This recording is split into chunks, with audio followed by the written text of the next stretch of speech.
정신 차려요. 숨 쉬어요. 차가운 바닷물 속에서 가라앉는 강연. 빨려 들어가는 몸. 의식이 희미해지는 순간 누군가 강하게 팔을 붙잡았습니다. 수면 위로 끌어올리는 힘. 살아야죠. 여기서 죽으면 안 돼요. 혜인은 필사적으로 강연을 끌어안았습니다. 응급 호흡, 심호흡, 다시 호흡. 강연의 가슴이 크게 들썩였습니다. 괜찮아요? 물에 젖은 채 눈을 뜬 강연. 흐릿한 시야에 보이는 낯선 여자. 병원에 연락하지 마세요. 떨리는 목소리로 간신히 말했습니다. 이것은 바다에 빠진 한 남자가 진짜 삶을 건져 올린 이야기입니다. 오늘의 사연이 궁금하시면 끝까지 시청해주세요.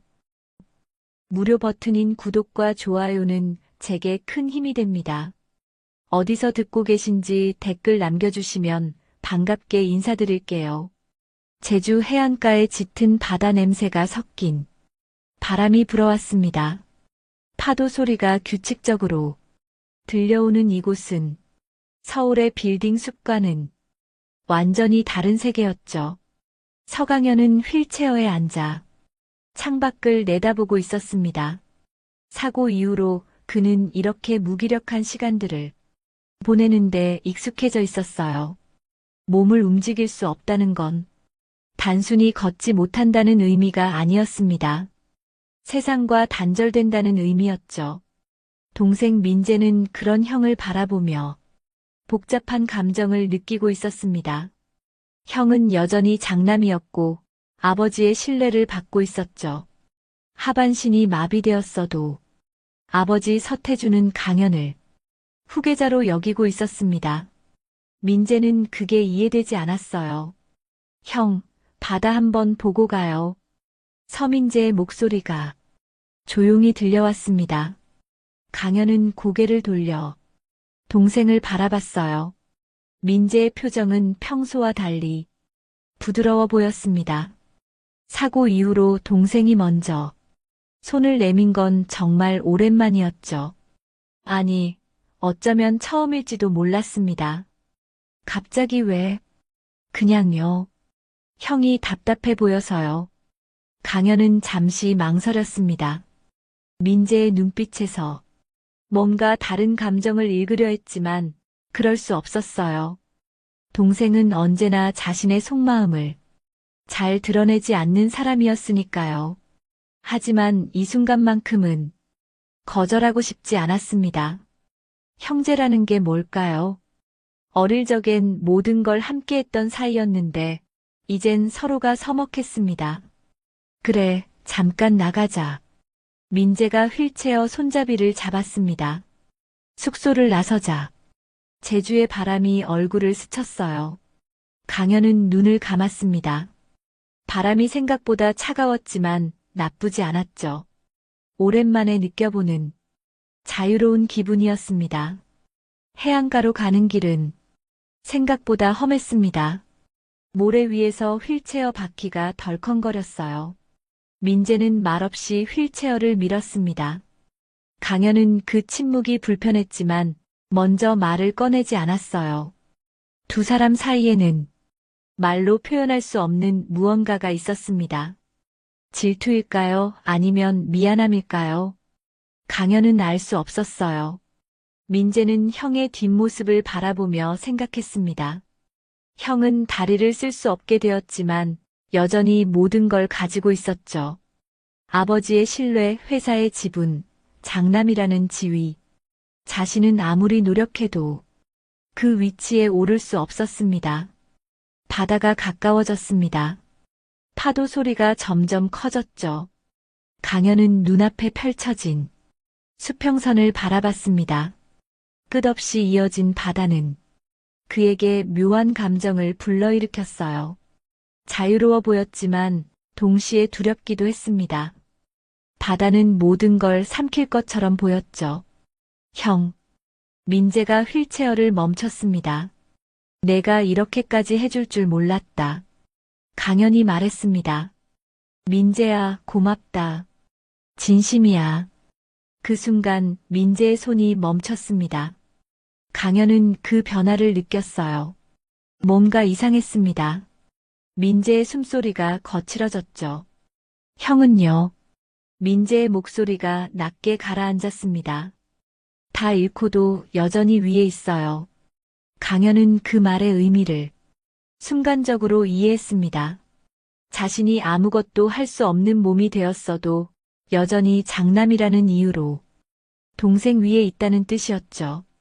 민재야, 그게 무슨... 다음 순간이었습니다. 휠체어가 갑자기 앞으로 밀렸어요. 모래턱을 넘어 바다 쪽으로 향했습니다.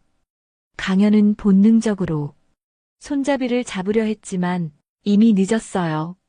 형, 민재의 목소리가 들렸습니다. 하지만 그 목소리에는 진짜 놀람이 담겨 있었을까요? 강현은 그걸 판단할 겨를이 없었습니다. 휠체어가 물속으로 떨어졌어요. 차가운 바닷물이 온몸을 감쌌습니다. 강현은 숨을 참으려 했지만 공포가 먼저 밀려왔죠. 움직이지 않는 다리 때문에 몸이 제대로 균형을 잡지 못했어요. 물속으로 가라앉기 시작했습니다. 빨려 들어가는 느낌이었죠. 강현은 팔을 휘저었지만 소용없었습니다. 폐 속의 공기가 점점 빠져나갔어요. 의식이 희미해지는 순간 강현의 눈앞에 뭔가가 스쳤습니다.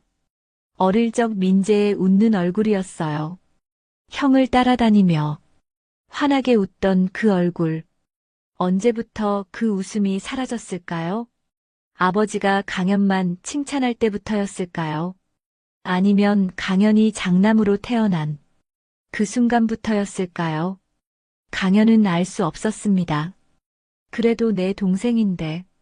강현은 그렇게 생각했습니다. 미워할 수도 없었고 원망할 수도 없었어요. 그저 슬펐습니다. 자신이 동생에게 어떤 존재였는지 이제야 깨달았으니까요. 파도가 그를 삼키려는 그때였습니다. 누군가 강하게 그의 팔을 붙잡았어요. 강현은 흐릿한 의식 속에서 그 손의 힘을 느꼈습니다. 누군가 자신을 끌어올리고 있었죠. 수면 위로 올라오자 공기가 폐를 채웠습니다. 강현은 거칠게 숨을 몰아쉬었어요. 눈앞이 흐릿했지만 누군가의 얼굴이 보였습니다. 정신 차려요. 숨 쉬어요. 여자의 목소리였습니다. 강현은 그 목소리에 집중하려 했지만 의식이 다시 멀어져 갔어요. 마지막으로 본 건 해안가의 하늘이었습니다. 그리고 강현은 정신을 잃었습니다. 숨 쉬어요. 정신 차려요. 고혜인은 강현의 가슴을 눌렀습니다. 응급처치를 배운 적이 있었지만 실제로 해보는 건 처음이었어요. 손이 떨렸습니다. 하지만 멈출 수 없었죠. 혜인은 26살이었습니다. 제주에서 가장 어린 해녀였어요. 바다는 혜인에게 삶의 터전이자 두 번째 집이었습니다. 오늘도 물질을 하러 바다에 들어갔다가 물에 빠진 남자를 발견했죠. 휠체어가 물속으로 가라앉고 있었고 남자는 필사적으로 발버둥 치고 있었어요. 혜인은 주저하지 않았습니다. 남자를 끌어안고 수면 위로 올렸죠. 정신 차려요. 강현의 입에서 물이 쏟아져 나왔습니다. 혜인은 다시 한번 가슴을 눌렀어요. 응급 호흡을 시도했습니다. 심호흡, 다시 호흡. 몇 번의 시도 끝에 강현의 가슴이 크게 들썩였습니다. 살아야죠. 여기서 죽으면 안 돼요. 혜인의 목소리에는 간절함이 담겨 있었습니다.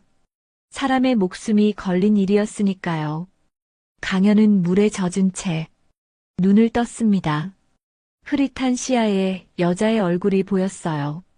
젖은 머리카락이 얼굴에 붙어 있었고 숨이 거칠었습니다. 괜찮아요? 혜인이 물었습니다. 강현은 대답하지 못했어요. 아직 정신이 온전히 돌아오지 않았으니까요. 다만 본능적으로 손을 뻗어 혜인의 손목을 붙잡았습니다. 병원에 연락하지 마세요. 강연의 목소리는 떨리고 있었습니다. 혜인은 당황했어요. 지금 무슨 말씀을 하시는 거예요? 병원에 가야 해요. 제발요. 강연이 간절하게 말했습니다. 병원에 가면 다 끝나요. 혜인은 강연의 눈을 바라봤습니다. 그 눈빛에는 두려움과 절박함이 섞여 있었어요. 무슨 사정이 있는 것 같았습니다. 혜인은 잠시 고민했습니다. 이 남자를 그냥 두면 안 될 것 같았어요. 일단 제 집으로 가요. 거기서 치료부터 하고요. 혜인은 강연을 부축했습니다. 강연의 몸은 생각보다 무거웠어요. 하반신을 움직일 수 없다는 걸 그제야 알았습니다. 휠체어는요? 바다에 빠졌어요. 나중에 찾아볼게요. 혜인은 강연을 끌다시피 해서 집으로 향했습니다. 모래사장을 지나고 돌담길을 걸었죠. 강연은 그 과정에서 한 번도 불평하지 않았습니다. 다만 혜인의 어깨에 기댄 채 숨을 고르고 있었어요. 혜인의 집은 바다 옆 작은 돌담집이었습니다. 오래된 집이었지만 정갈하게 정리되어 있었어요. 라디오 소리가 작게 흘러나오고 있었습니다. 혜인은 강연을 안방으로 데려갔습니다. 여기 누워요. 강연을 이불 위에 눕히고 혜인은 서둘러 수건을 가져왔어요. 물에 젖은 몸을 닦아주기 시작했습니다. 강연은 말없이 그 손길을 받아들였습니다. 낯선 여자의 손길이었지만 거부감이 들지 않았어요. 오히려 따뜻했습니다. 옷을 갈아입어야 해요. 혜인이 말했습니다. 여기 제 아버지 옷이 있어요. 이거 입으세요. 혜인은 옷을 건네고 방을 나갔습니다. 강연은 힘겹게 옷을 갈아입었어요. 움직이지 않는 다리 때문에 시간이 오래 걸렸습니다. 하지만 누구의 도움도 받고 싶지 않았죠. 혜인은 부엌에서 따뜻한 차를 끓이고 있었습니다. 생강차였어요. 감기 예방에 좋다고 어머니가 가르쳐준 방법이었죠. 다 입으셨어요? 혜인이 방문을 두드렸습니다. 네. 혜인은 차를 들고 안으로 들어왔어요. 강연은 이불을 덮고 앉아 있었습니다. 이거 드세요. 몸을 따뜻하게 해야 해요. 강연은 차를 받아들었습니다. 따뜻한 온기가 손에 전해졌어요. 감사합니다. 이름이 뭐예요? 혜인이 물었습니다. 강연은 잠시 망설였습니다. 자신의 이름을 말해야 할까요? 서강현이라는 이름은 너무 유명했습니다. 재벌가의 장남이라는 게 알려지면 모든 게 끝날 것 같았어요. 강현이요. 그냥 강현이라고 불러주세요. 혜인은 고개를 끄덕였습니다.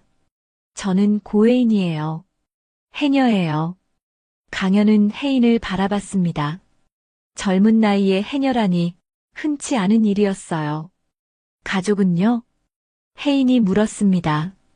강현은 고개를 저었습니다. 없습니다. 거짓말이었습니다. 아버지도 있고 동생도 있었죠. 하지만 지금은 없다고 말하고 싶었어요. 혜인은 더 이상 묻지 않았습니다. 누구에게나 말하고 싶지 않은 과거가 있다는 걸 알았으니까요. 일단 쉬세요. 내일 다시 이야기해요. 혜인은 방을 나갔습니다. 강현은 혼자 남겨진 방에서 창밖을 바라봤어요. 파도 소리가 들려왔습니다. 자신을 삼키려 했던 바다의 소리. 하지만 이제는 무섭지 않았습니다. 누군가 자신을 구해줬으니까요. 강현은 처음으로 안도의 한숨을 내쉬었습니다. 그리고 눈을 감았어요. 아침 햇살이 창문을 통해 들어왔습니다. 강현은 천천히 눈을 떴어요. 낯선 천장이 보였습니다. 어젯밤 일이 꿈처럼 느껴졌죠.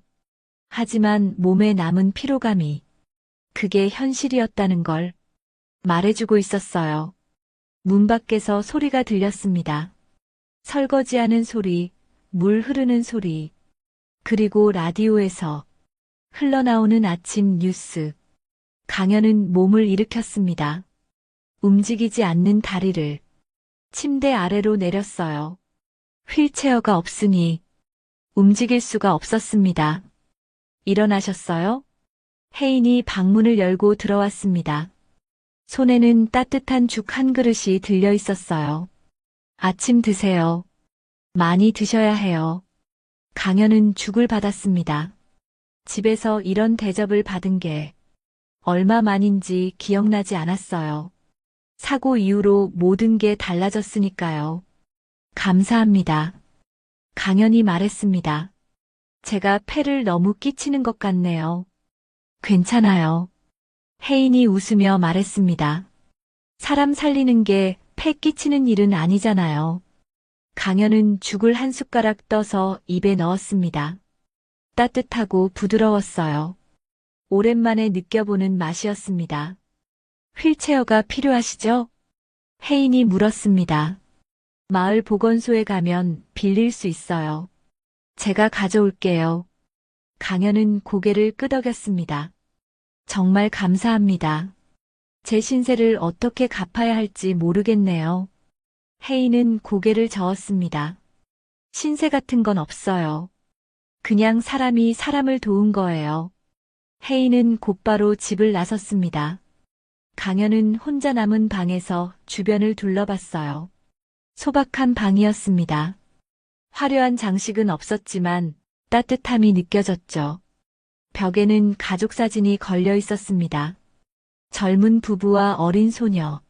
아마 혜인의 가족이었을 거예요. 하지만 지금은 혜인 혼자 사는 것 같았습니다. 1시간쯤 지났을까요? 혜인이 휠체어를 끌고 돌아왔습니다. 이거 쓰세요. 오래된 거지만 괜찮을 거예요. 강현은 휠체어로 몸을 옮겼습니다. 혜인이 조심스럽게 부축해줬어요. 밖에 나가볼래요? 혜인이 물었습니다. 날씨가 좋아요. 강현은 잠시 망설이다. 고개를 끄덕였습니다. 혜인은 휠체어를 밀어 집 밖으로 나갔어요. 돌담길을 따라 천천히 걸었습니다. 바다가 보이는 곳까지 왔을 때 강현은 멈춰달라고 말했어요. 여기서 잠깐만요. 파도가 밀려왔다 밀려갔습니다. 어제 자신을 삼키려 했던 바다. 하지만 지금은 평온해 보였어요. 무서우시죠? 혜인이 물었습니다. 바다가요. 강현은 고개를 저었습니다. 아니요. 이상하게도 무섭지 않아요. 혜인은 강현 옆에 앉았습니다. 저도 처음엔 무서웠어요. 바다가요. 하지만 알고 보니 바다는 무섭지 않더라고요. 사람이 더 무서워요. 강현은 혜인을 바라봤습니다. 그 말에는 어떤 의미가 담겨 있는 것 같았어요. 가족은 어디 계세요? 강현이 물었습니다. 혜인은 잠시 침묵했습니다. 돌아가셨어요. 아버지는 물질하다가 돌아가셨고요. 어머니는 그 후로 많이 아프시다가 작년에 돌아가셨어요. 강현은 아무 말도 하지 못했습니다. 자신이 너무 경솔했다는 생각이 들었어요. 미안합니다. 괜찮아요. 혜인이 웃으며 말했습니다. 이제 익숙해졌어요. 혼자 사는 것도요. 둘은 한동안 말없이 바다를 바라봤습니다. 파도 소리만이 고요함을 깨뜨렸어요. 저도 가족이 있어요. 강현이 입을 열었습니다. 아버지랑 동생이요. 하지만 지금은 만날 수 없어요. 혜인은 묻지 않았습니다. 왜 만날 수 없는지, 무슨 일이 있었는지. 그저 고개를 끄덕이며 들어줄 뿐이었어요. 여기 있는 동안은요. 혜인이 말했습니다. 편하게 지내세요. 아무도 당신을 찾지 않을 거예요. 강현은 혜인을 바라봤습니다. 이 여자는 자신이 누군지 모르고 있었어요. 재벌가의 장남이라는 것도, 실종 신고가 났다는 것도, 그저 바다에 빠진 한 남자로만 대하고 있었죠. 강현은 그게 고마웠습니다. 처음으로 자신이 서강현이 아니라 그냥 한 사람으로 대접받는 기분이었으니까요. 감사합니다. 정말 감사합니다. 혜인은 일어섰습니다. 집으로 돌아가요. 점심 준비해야 해요. 혜인이 휠체어를 밀기 시작했습니다. 강현은 그 손길이 서툴지만 따뜻하다는 걸 느꼈어요. 누군가 자신을 진심으로 걱정해주는 게 얼마만인지 몰랐습니다. 집으로 돌아가는 길, 강현은 생각했습니다. 이곳에서 조금만 더 있고 싶다고. 아무도 자신을 알아보지 못하는 이곳에서요. 혜인의 집에 도착했을 때 라디오에서 뉴스가 흘러나왔습니다. 대기업 서씨 그룹 장남 서강현 씨의 실종 사흘째. 혜인은 그 소리를 듣지 못했습니다. 부엌에서 요리를 하고 있었으니까요. 하지만 강현은 들었습니다. 자신을 찾고 있다는 뉴스를요. 강현은 라디오를 껐습니다. 아직은 돌아가고 싶지 않았어요. 조금만 더 이곳에 머물고 싶었습니다. 일주일이 흘렀습니다. 강현은 혜인의 집에서 머물고 있었어요. 처음에는 하루 이틀만 있으려 했지만 시간이 계속 흘렀습니다. 혜인은 아무 말 하지 않았어요. 강현이 떠나야 한다는 말도 언제까지 있을 거냐는 질문도 하지 않았죠. 그저 매일 아침 식사를 챙겨주고 필요한 걸 물어봤습니다. 강현은 그런 혜인이 고마웠어요. 혜인은 새벽마다 바다로 나갔습니다. 물질을 하는 시간이었죠. 강현은 창가에서 혜인을 기다렸습니다.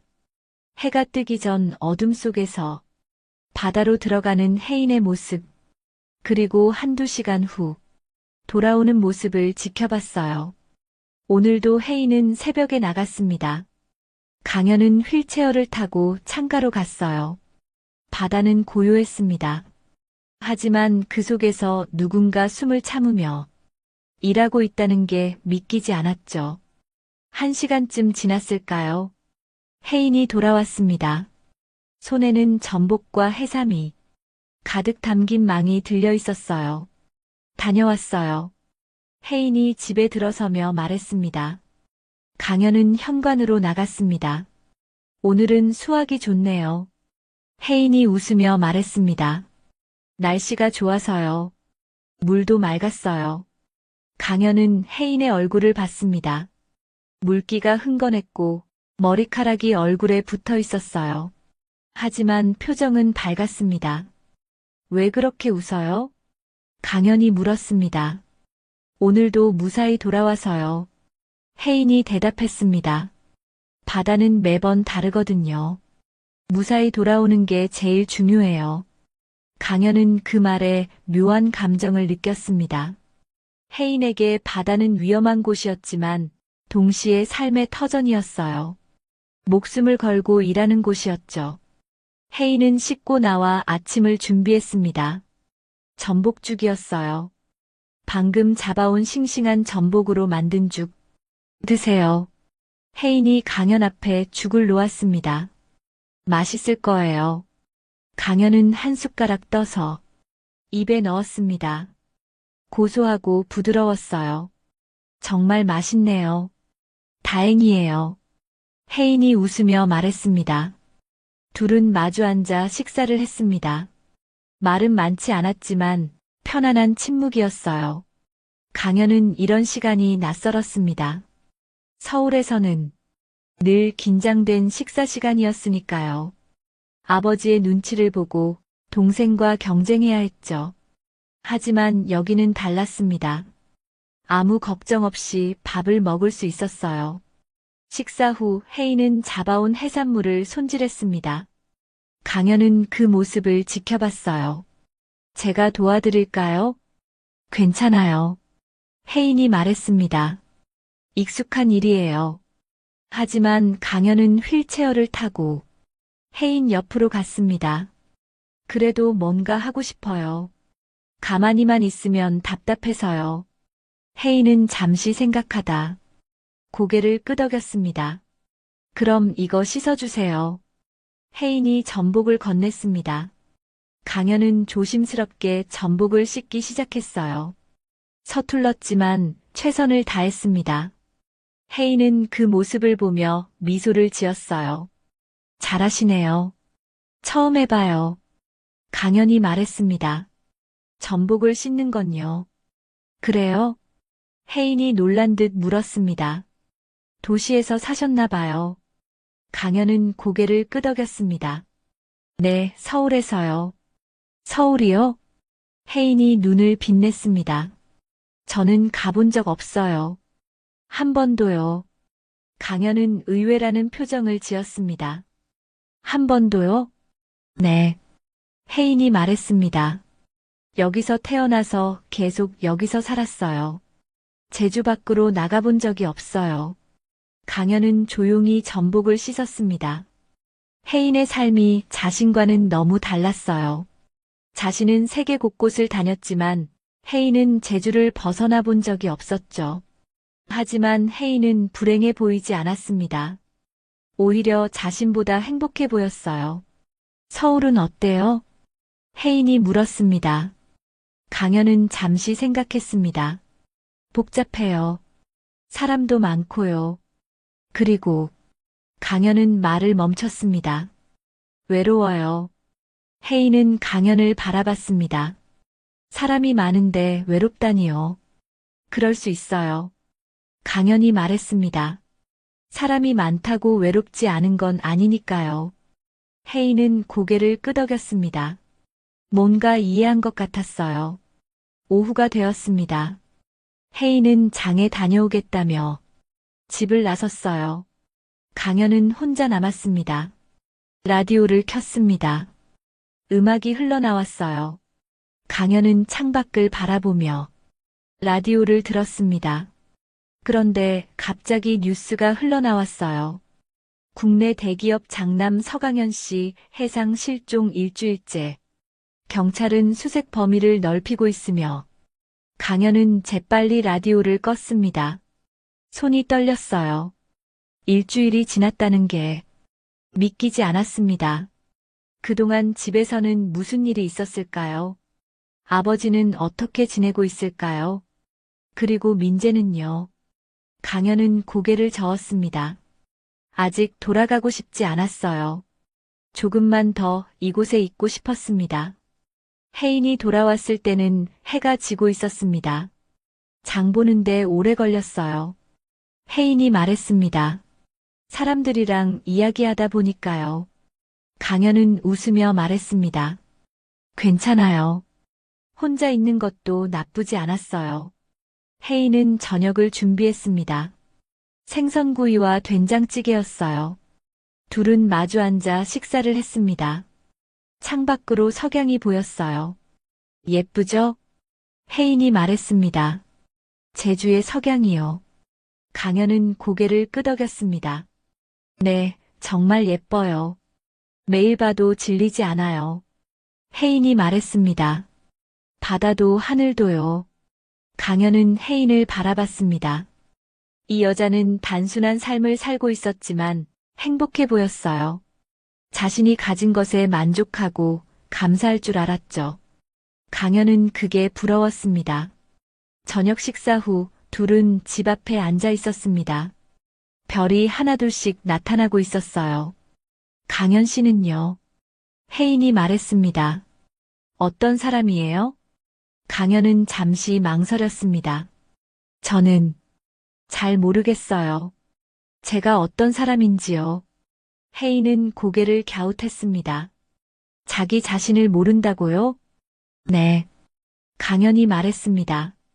지금까지 제가 원하는 대로 산 적이 없어요. 늘 다른 사람의 기대에 맞춰 살았죠. 혜인은 강연의 손을 잡았습니다.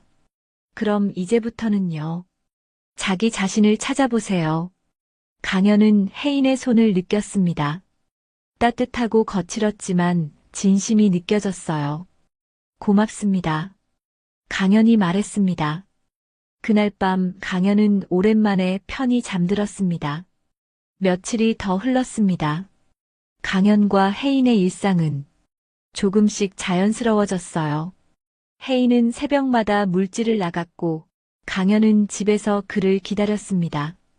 돌아오면 함께 아침을 먹고 오후에는 바닷가를 산책했죠. 강연은 이런 삶이 평화로웠습니다. 아무것도 요구하지 않는 시간들. 그저 흘러가는 대로 두는 하루하루.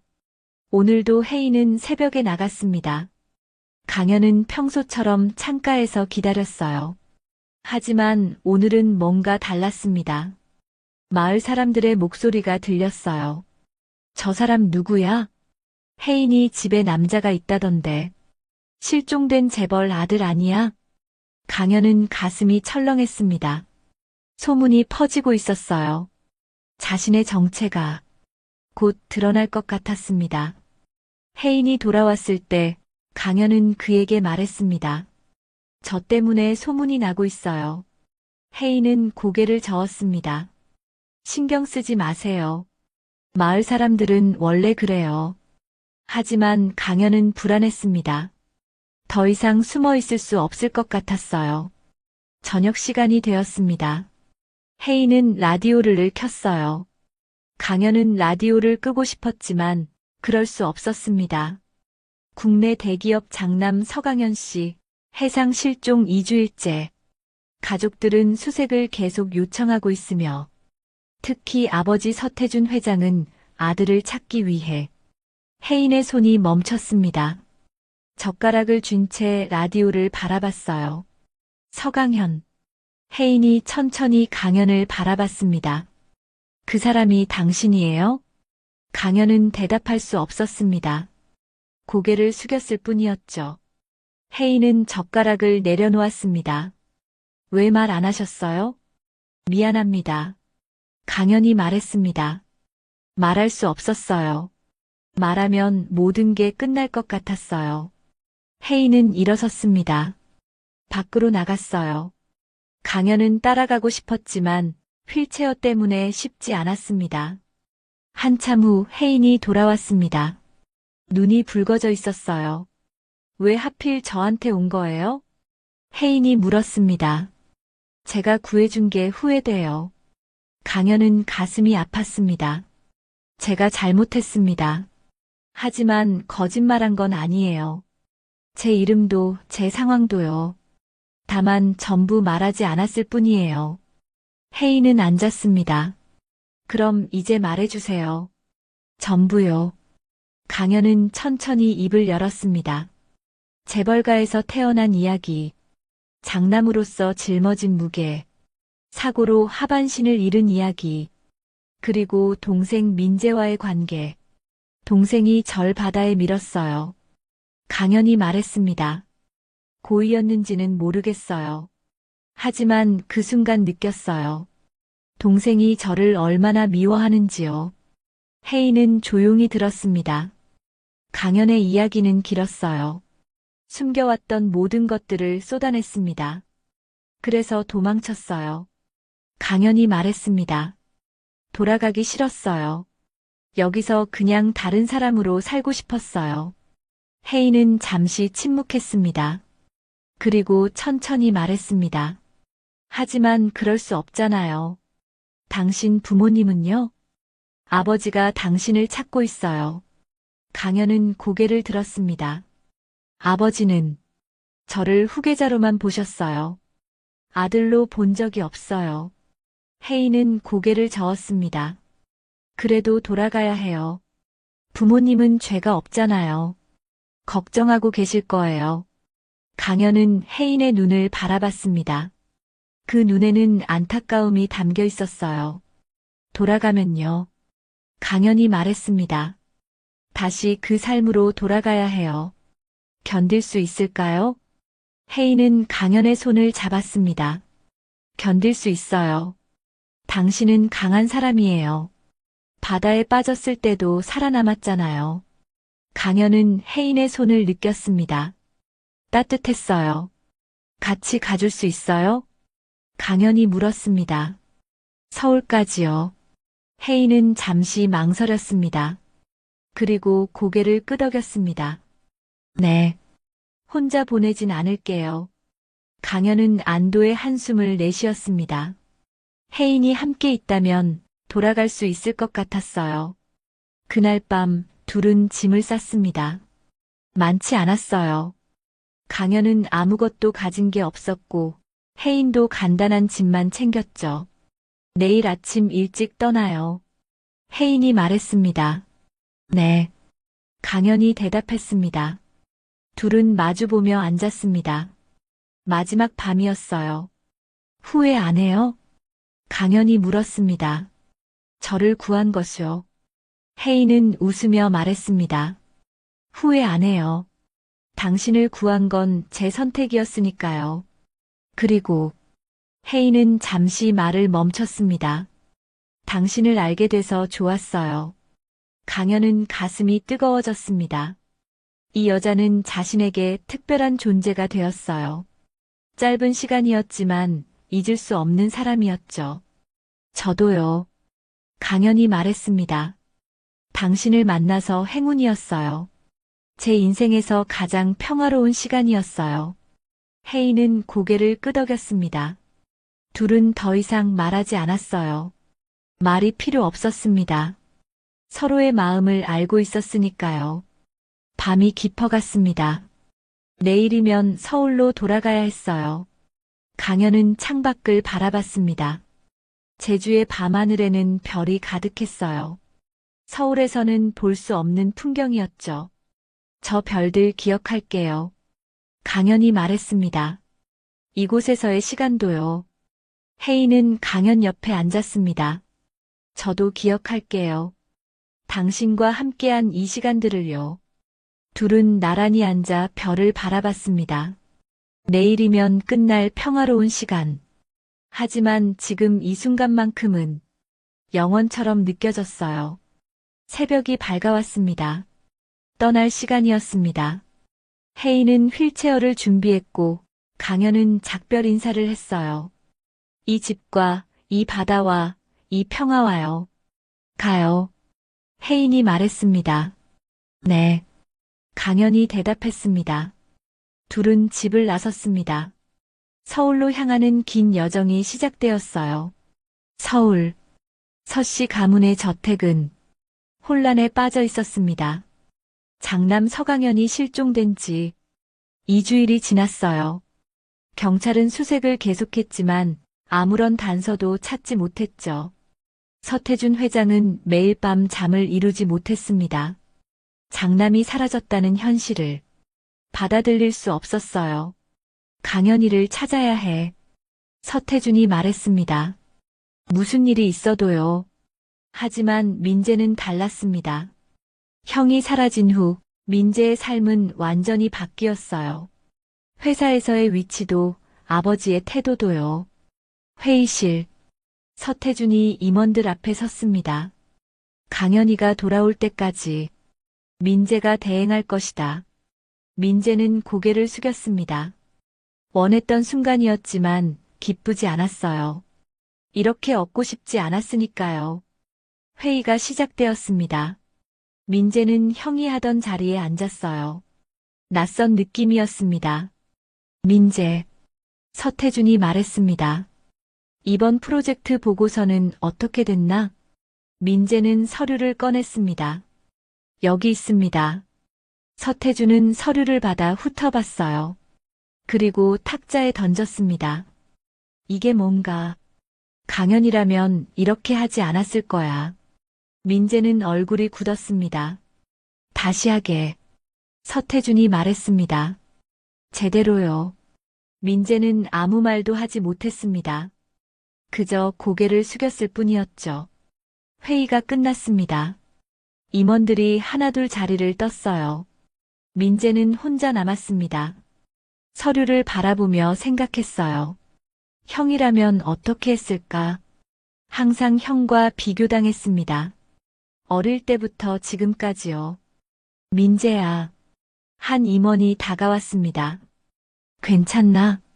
네, 괜찮습니다. 민재가 대답했습니다. 하지만 괜찮지 않았어요. 형이 사라진 자리는 너무 컸습니다. 채울 수 없을 만큼요. 저녁. 민재는 아버지의 서재로 불려갔습니다. 서태준은 창밖을 바라보고 있었어요. 아버지. 민재가 조심스럽게 말했습니다. 앉아라. 서태준이 말했습니다. 민재는 의자에 앉았어요. 너는 서태준이 입을 열었습니다. 강연이가 될 수 없다. 민재는 가슴이 철렁했습니다. 노력해도 안 돼. 서태준이 계속 말했습니다. 강연이는 타고났어. 리더의 자질을요. 하지만 너는 민재는 주먹을 쥐었습니다. 손톱이 손바닥에 박혔어요. 최선을 다하겠습니다. 민재가 말했습니다. 최선으로는 부족해. 서태준이 말했습니다. 완벽해야 해. 민재는 대답하지 못했습니다. 완벽할 자신이 없었으니까요. 그날 밤, 민재는 혼자 술을 마셨습니다. 형의 방 앞에 앉아서요. 문을 열고 싶었지만 열 수 없었어요. 형이 돌아올 것만 같았으니까요. 형. 민재는 중얼거렸습니다. 제가 잘못했어요. 눈물이 흘러내렸습니다. 그날 바다에서 휠체어를 민 순간 계속 후회하고 있었어요. 형을 밀지 말았어야 했습니다. 질투심에 눈이 멀어 저지른 실수. 돌이킬 수 없는 일이었죠. 돌아와 주세요. 민재가 말했습니다. 제발요. 하지만 대답은 없었습니다. 정막만이 흘렀어요. 다음 날, 회사에서 또 회의가 있었습니다. 민재는 준비해간 보고서를 발표했어요. 밤새 다시 작성한 자료였죠. 이번에는 괜찮군. 서태준이 말했습니다. 하지만 아직 부족해. 민재는 고개를 끄덕였습니다. 항상 부족했어요. 아무리 노력해도요. 회의가 끝난 후 민재는 옥상으로 올라갔습니다. 바람이 불었어요. 차가운 바람이었죠. 민재는 난간에 기대섰습니다. 서울 시내가 내려다 보였어요. 형은 여기서 뭘 생각했을까? 민재가 중얼거렸습니다. 형도 이곳에 자주 올라왔었어요. 혼자 생각에 잠기곤 했죠. 민재는 그때야 깨달았습니다. 형도 힘들었을 거라는 걸. 장남이라는 무게, 후계자라는 책임, 모든 기대를 혼자 짊어져야 했던 형. 미안해요, 형. 민재가 말했습니다. 이제야 알았어요. 형이 얼마나 힘들었는지요. 바람이 더 세게 불었습니다. 민재는 눈을 감았어요. 형이 자신을 대신 방패가 되어줬다는 걸, 아버지의 분노를, 회사의 압박을, 모두 형이 막아줬다는 걸요. 돌아오면요. 민재가 말했습니다. 제대로 사과할게요. 진심으로요. 그때였습니다. 비서가 옥상으로 올라왔어요. 도련님, 제주에서 연락이 왔습니다.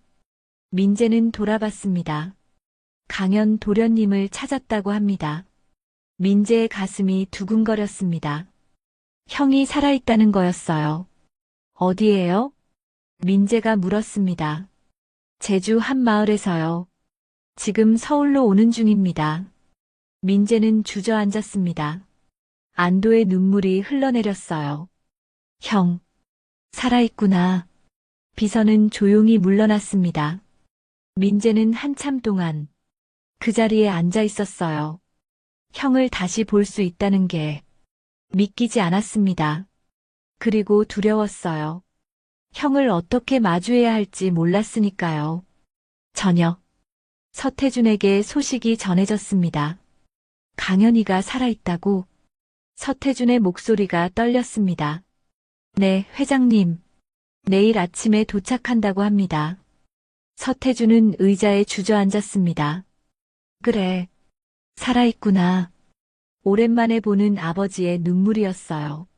민재는 그 모습을 처음 봤습니다. 아버지도 형을 사랑하고 있었던 거예요. 후계자가 아니라 아들로서요. 민재야. 서태준이 말했습니다. 형을 데리러 가거라. 네, 아버지. 민재가 대답했습니다. 그날 밤 민재는 잠을 이루지 못했습니다. 내일 형을 만난다는 게 현실처럼 느껴지지 않았어요. 창밖을 바라보며 생각했습니다. 형에게 뭐라고 말해야 할까요? 미안하다는 말로 충분할까요? 민재는 알 수 없었습니다. 다만 한 가지는 확실했어요. 다시는 형을 미워하지 않겠다는 것. 그리고 제대로 된 동생이 되겠다는 것. 새벽이 밝았습니다. 민재는 공항으로 향했어요. 형을 만날 시간이었습니다. 공항. 민재는 도착 게이트 앞에서 기다리고 있었습니다. 손에 땀이 났어요. 심장이 빠르게 뛰었죠.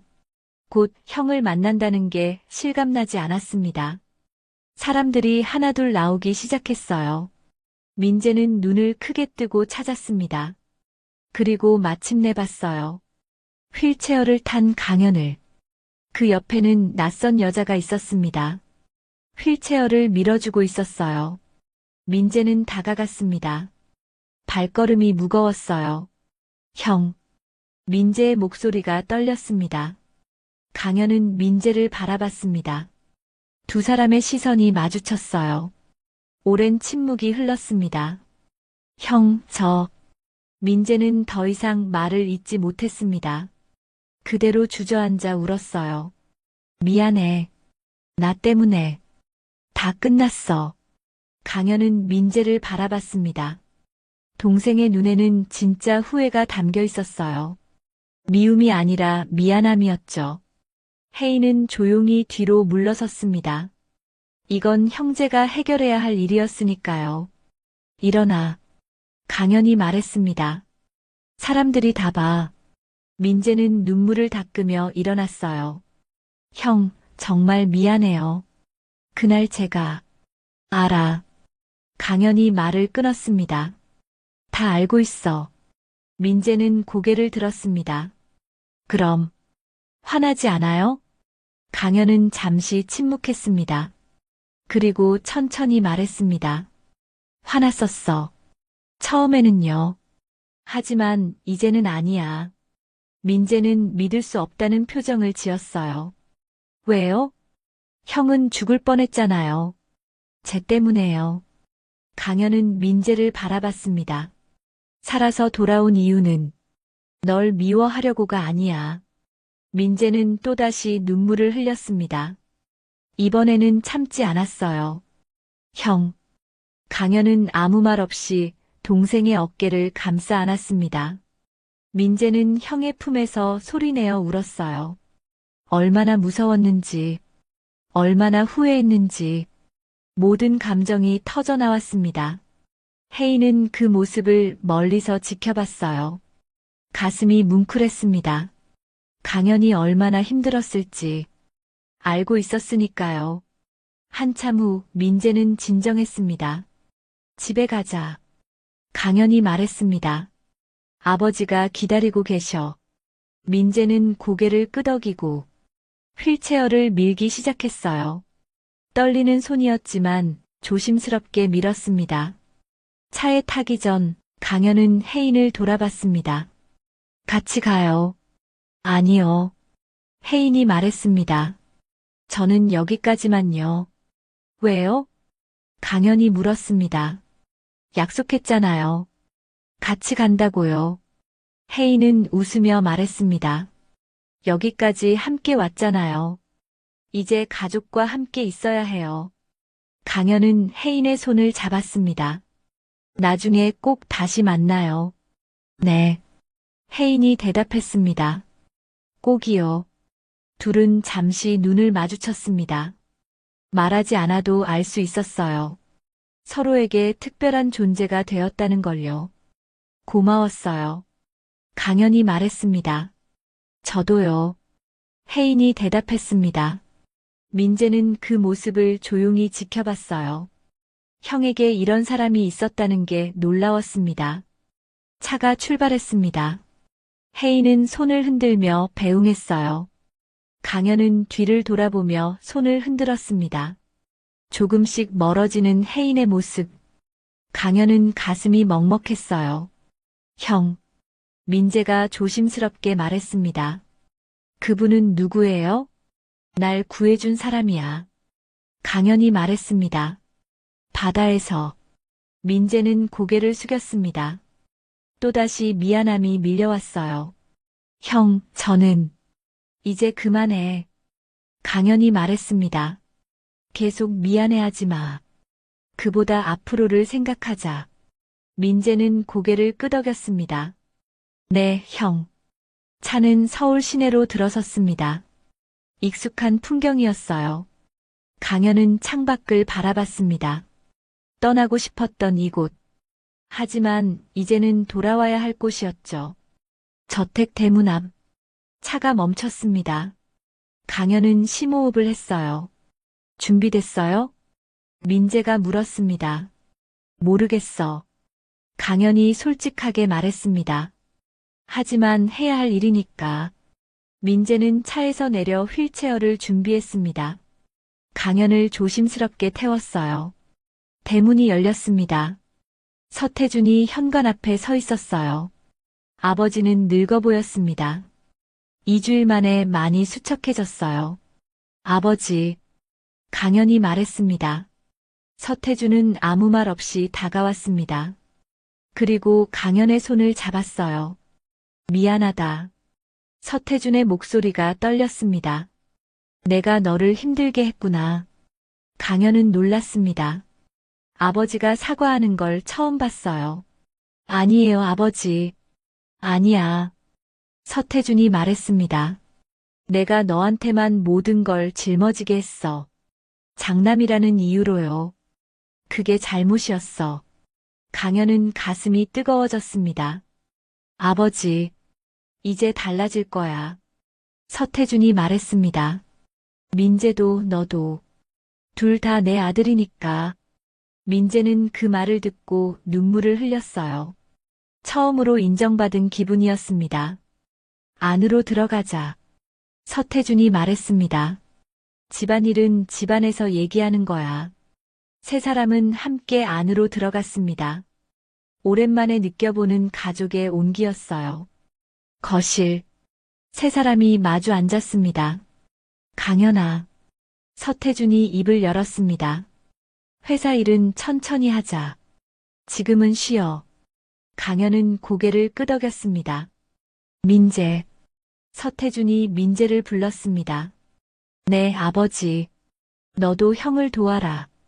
혼자 하지 말고. 둘이 함께 해. 민재는 눈을 크게 떴습니다. 정말요? 그래. 서태준이 말했습니다. 너희 둘 다 내 아들이야. 함께 회사를 이끌어 가거라. 강연과 민재는 서로를 바라봤습니다. 오랜만에 느껴보는 형제였어요. 같이 하자. 강연이 말했습니다. 네, 형. 민재가 대답했습니다. 잘 부탁해요. 강연은 웃었습니다. 처음으로 마음이 편안해졌어요. 더 이상 혼자가 아니었으니까요. 그날 저녁 가족은 함께 식사를 했습니다. 오랜만에 단란한 시간이었어요. 강연은 창밖을 바라봤습니다. 하늘이 보였어요. 제주의 하늘과는 달랐지만 나쁘지 않았습니다. 혜인 씨, 강연은 생각했습니다. 고마웠어요. 당신 덕분에 돌아올 수 있었어요. 바람이 불었습니다. 마치 대답하는 것처럼요. 3개월이 흘렀습니다. 서씨 그룹은 변화하고 있었어요. 강연과 민재의 공동 후계자 체제가 시작되었습니다. 처음에는 어색했어요. 하지만 시간이 지나며 둘은 조화를 이루기 시작했죠. 강연은 전략과 경영을 맡았습니다. 큰 그림을 그리고 방향을 제시했어요. 민재는 현장과 실행을 담당했습니다. 직접 발로 뛰며 계획을 실현시켰죠. 회의실. 임원들이 모여 있었습니다. 이번 프로젝트는 두 분이 함께 진행하시는 건가요? 한 임원이 물었습니다. 네. 강연이 대답했습니다. 전략은 제가, 실행은 민재가 맡습니다. 서로 보완하며 진행할 겁니다. 임원들은 고개를 끄덕였어요. 처음에는 우려했지만 이제는 믿고 있었습니다. 두 형제가 함께라면 더 강해질 거라고요. 회의가 끝났습니다. 강현과 민재는 함께 사무실로 돌아갔어요. 형, 오늘 회의 잘 마쳤어요. 민재가 말했습니다. 너도 수고했어. 강현이 대답했습니다. 다음 주 현장 방문 준비는 어째? 다 됐어요. 민재가 서류를 보여줬습니다. 일정표예요. 강현은 서류를 받아 확인했어요. 좋아. 이대로 진행하자. 둘은 자연스럽게 대화를 나눴습니다. 예전처럼 어색하지 않았어요. 이제는 진짜 팀이 된 기분이었죠. 저녁. 강현은 옥상으로 올라갔습니다. 휠체어를 타고 난간 가까이 갔어요. 서울의 야경이 펼쳐져 있었습니다. 형. 민재가 올라왔습니다. 여기 계셨네요. 너도 앉아. 강현이 말했습니다. 민재는 형 옆에 앉았어요. 둘은 말없이 야경을 바라봤습니다. 형. 민재가 입을 열었습니다. 저 정말 행복해요. 왜? 강현이 물었습니다. 형이랑 함께 일할 수 있어서요. 민재가 말했습니다. 예전엔 형이 부러웠어요. 모든 걸 가진 것처럼 보였거든요. 하지만 이제 알아요. 형도 힘들었다는 걸요. 강현은 민재를 바라봤습니다. 너도 힘들었겠다. 항상 비교당하면서. 민재는 고개를 끄덕였습니다. 맞아요. 하지만 이제는 괜찮아요. 형이 있으니까요. 강현은 웃었습니다. 나도 내가 있어서 다행이야. 혼자였으면 힘들었을 거야. 둘은 서로를 바라보며 웃었어요. 진심이 담긴 웃음이었습니다. 형, 그분은 어떻게 지내세요? 민재가 물었습니다. 혜인 씨요. 강현은 잠시 침묵했습니다. 연락하고 있어. 가끔. 만나러 가실 거예요? 언젠가는. 강현이 말했습니다. 지금은 여기서 할 일이 있으니까. 민재는 고개를 끄덕였습니다. 형이 행복하면 좋겠어요. 고마워. 강현이 말했습니다. 바람이 불었습니다. 시원한 바람이었어요. 한 달 후, 서태준 회장이 공식 발표를 했습니다. 강현과 민재, 두 아들이 함께 회사를 이끌 것이다. 공동 후계자 체제를 정식으로 선포한다. 기자들이 플래시를 터뜨렸어요. 강현과 민재는 나란히 서 있었습니다. 두 분의 소감 한 말씀 부탁드립니다. 기자가 물었습니다. 강현이 먼저 입을 열었습니다. 혼자가 아니라 함께 하겠습니다. 동생과 함께요. 민재도 말했습니다. 형을 보좌하며 최선을 다하겠습니다. 서로 보완하며 더 강한 회사를 만들겠습니다. 박수가 터져 나왔습니다. 두 형제의 모습에 모두가 감동했어요. 발표가 끝난 후 강현은 휴게실로 갔습니다. 혼자만의 시간이 필요했어요. 전화기를 꺼냈습니다. 혜인에게 전화를 걸었죠. 여보세요? 혜인의 목소리가 들렸습니다. 저예요. 강현이 말했습니다. 잘 지내셨어요? 네, 덕분에요. 오늘 발표 봤어요. 혜인이 말했습니다. 뉴스에 나오더라고요. 축하해요. 고맙습니다. 강현이 말했습니다. 다 당신 덕분이에요. 아니에요. 혜인이 웃으며 말했습니다. 당신이 잘한 거예요. 언제 제주에 올 거예요? 곧 갈게요. 강현이 말했습니다. 약속해요. 네. 혜인이 대답했습니다. 기다릴게요. 전화를 끊었습니다. 강현은 창밖을 바라봤어요. 하늘이 맑았습니다. 2주 후, 강현은 제주행 비행기에 올랐습니다. 민재가 함께했어요. 형, 정말 괜찮아요? 민재가 물었습니다. 회사 일은 제가 처리할 수 있어요. 알아. 강현이 말했습니다. 그래도 함께 가자. 내가 신세 진분이니까. 너도 인사드려야지. 민재는 고개를 끄덕였습니다. 비행기가 제주에 도착했습니다. 익숙한 바다 냄새가 났어요. 강현은 심호흡을 했습니다. 혜인의 집으로 향했습니다. 돌담집이 보였어요. 변함없는 모습이었죠. 혜인 씨, 강현이 불렀습니다. 문이 열렸습니다. 혜인이 나왔어요. 웃고 있었습니다. 오셨네요. 오래 기다렸죠? 강현이 물었습니다. 아니요. 혜인이 말했습니다. 올 줄 알았어요. 민재는 혜인에게 깊이 인사했습니다. 형을 살려주셔서 감사합니다. 괜찮아요. 혜인이 말했습니다. 당연한 일을 했을 뿐이에요. 세 사람은 함께 바닷가로 갔습니다. 파도가 밀려왔다 밀려갔어요.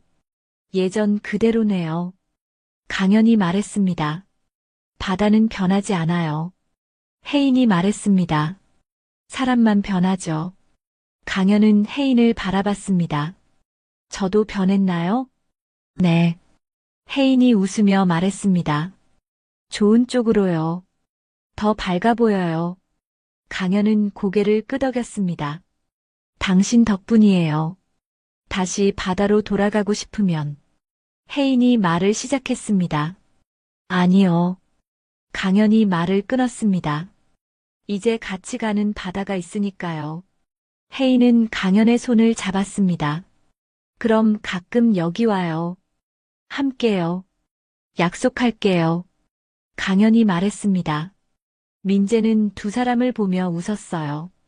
형이 행복해 보였습니다. 그날 저녁, 세 사람은 함께 식사를 했습니다. 혜인이 준비한 제주 음식이었어요. 맛있어요. 민재가 말했습니다. 형이 여기서 이런 걸 먹었구나. 매일 먹었어. 강현이 웃으며 말했습니다. 행복한 시간이었지. 혜인은 조용히 웃었습니다. 식사 후 강현과 혜인은 바닷가를 걸었어요. 민재는 집에 남았습니다. 둘만의 시간을 주고 싶었으니까요. 정말 행복해 보여요. 혜인이 말했습니다. 네. 강현이 대답했습니다. 이제는 혼자가 아니니까요. 동생도 있고 아버지도 계시고. 그리고 강현은 혜인을 바라봤습니다. 당신도 있고요. 혜인은 얼굴이 붉어졌습니다. 저는 그냥 아니에요. 강현이 말했습니다. 당신은 특별한 사람이에요. 저를 구해준 사람이니까요. 혜인은 고개를 끄덕였습니다. 저도 당신 덕분에 배웠어요. 뭘요? 사람을 구하는 게 얼마나 소중한 일인지요. 둘은 파도를 바라봤습니다. 파도는 더 이상 누군가를 삼키지 않았어요. 이제는 희망을 전하고 있었습니다. 가끔 올게요. 강현이 말했습니다. 약속해요. 네. 혜인이 대답했습니다. 기다릴게요. 언제든지요. 바람이 불었습니다. 따뜻한 바람이었어요. 강현은 처음으로 진짜 자유를 느꼈습니다. 더 이상 무게에 짓눌리지 않았어요. 함께 걸어갈 사람들이 있었으니까요. 동생 민재, 아버지 서태준, 그리고 혜인. 모두가 강현의 삶을 지탱하는 사람들이었습니다. 다음 날 아침, 강현과 민재는 서울로 돌아갔습니다. 혜인은 공항까지 배웅했어요. 다시 올게요.